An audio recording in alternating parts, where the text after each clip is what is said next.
Tone. All right, whenever you guys are ready. Okay. Okay. Ah.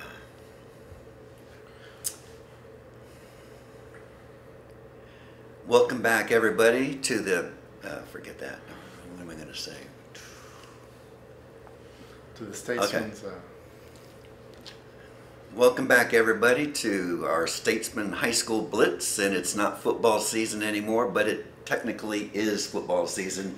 When you're talking about reclassification and realignment that the UIL did today, Thursday, I mean, there are a lot of people who are happy, there are some that are unhappy, but there were some very interesting takes that happened out at Kelly Reeve Stadium today when we picked up those packets and At the and coaches' saw it meeting. At the coaches' meeting. It was fun, but Thomas, what was the first thing that you noticed that was maybe a little bit of a surprise?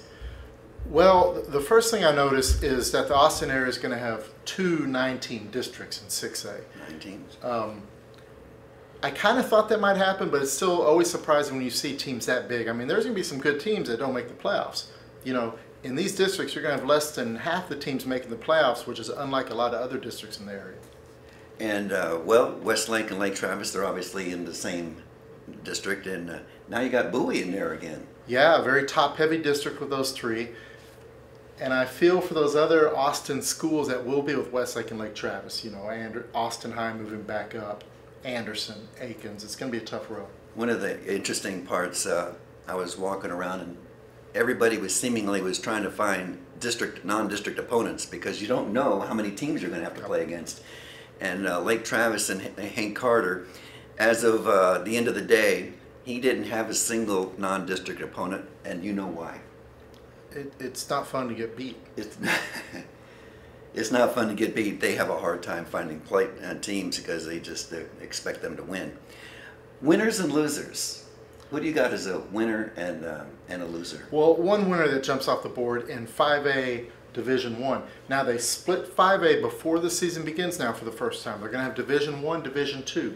In the Austin area, that means the Division 1 schools include the Austin schools, LBJ, McCallum, Lanier, Crockett, Reagan, Travis are all playing up in D1, even though LBJ is the only D1 school by numbers. They're joined by Dripping Springs and Seguin.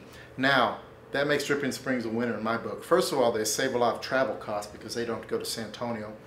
Secondly, they probably have in every team sport, they're going to be the favorite in district except for boys basketball. Football, Drip will be the favorite in that district right off the bat. If I had to pick one team that had an off day today, so to speak, I'm going to have to go with Mark Soto and San Marcos. Oof. They went from a district that included the likes of Del Valle and a few others in this area. Del Valle, Manor, Aikens, Anderson. And now they get Converse Judson and Cibolo Steele and Smithson Valley, plus the New Braunfels schools. So welcome to a new district, San Marcos. They wanted to go south. They wanted to ease some of these travel concerns with coming to Austin. I don't blame them. But really, you got a shorter drive, but oof. Two teams that did not go south, Hayes and Lehman. They're going to stay in this part of the country and play Lake Travis and Westlake again. And the Austin schools, familiar district for a lot of these guys, including Del Valle.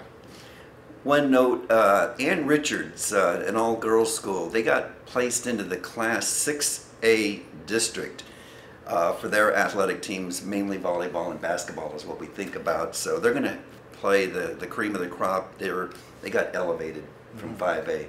Any last notes that you'd like to say? Well, I think the big one is two 6A schools from last year, Manor and Pflugerville. Manor made the playoffs. Pflugerville, perennially a playoff team. They've struggled the last couple of years. They're dropping down to 5A.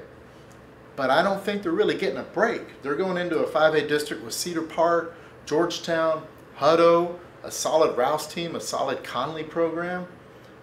You know, that's no gimme. I mean, their 5A district will be just as tough as their 6A district was last year. And we know one of our favorite schools, Austin High, the Maroons are going back up to 6A. And Coach Mike Rosenthal said that, you know, in the last couple of years, every single team in their district, they had a chance to win district. He didn't say that we're going to automatically lose, but he said the challenge for Austin High just got much greater today. with the new district that they're in. Yeah, I hope they didn't get used to that 5A competition. Well, Hey, one more note. Our friends up in Liberty Hill and Burnett, those two teams have been split before, even though they're natural rivals. But fortunately for all of us, they're going to be in the same district again. And fortunately for fans of Burnett Liberty Hill, they're not going to be in that district with Waco, La Vega, China Spring, Gatesville. They're moving down south to Region 4. They're going to be competing against Fredericksburg, Llano, Canyon Lake, Taylor. I like Liberty Hill's chances. They look like a regional favorite in my opinion. last, I'm going to put you on the spot. Okay. Westlake, Lake Travis, who do you got? Oh, we're doing this already? Absolutely. The kiss of death next year. Whew. I'll go with Lake Travis just because they're at home. Westlake went at home this year. Lake Travis wins at Throne Stadium next year. I'm going to wait and pick in September. So anyway, hey, thanks again for joining us for the Austin American-Statesman High School Football Blitz. Thomas and I will be back in the fall, like always, every week to give us the ins and outs of high school football in the area. Thank you for joining us, and we'll see you in a few months.